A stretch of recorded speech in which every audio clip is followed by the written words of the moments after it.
আসন্ন জাতীয় সংসদ নির্বাচনকে সামনে রেখে নিজ আসন ঢাকা 15-তে বিভিন্ন পক্ষ অংশীজনের সাথে ধারাবাহিকভাবে মতবিনিময় করেছেন জামাত ইসলামীর আমির ডাক্তার শফিকুর রহমান।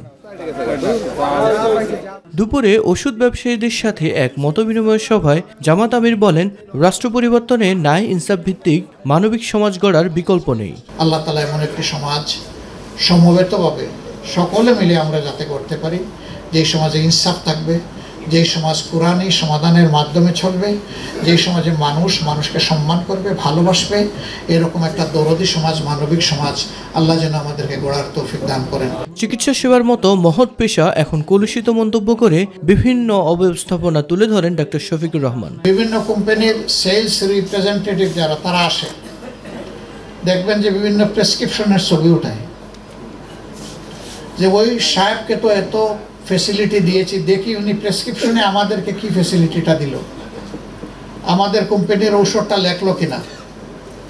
এটা যে কত বড় করাপশন, এটা হায়াত মৌতের একটা ব্যবসা। সেই জায়গায় এই ধরনের অন্যায় অবিচার করা হচ্ছে মানুষের উপরে।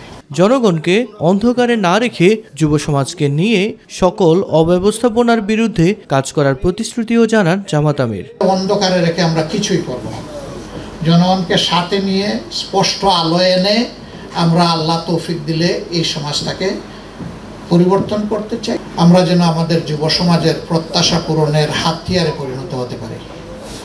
আর যুব সমাজের জন্য সুসংবাদ তৈরি হোক, আমাদের লড়াই তোমাদের হাতে সমাজ তুলে দেওয়ার জন্য।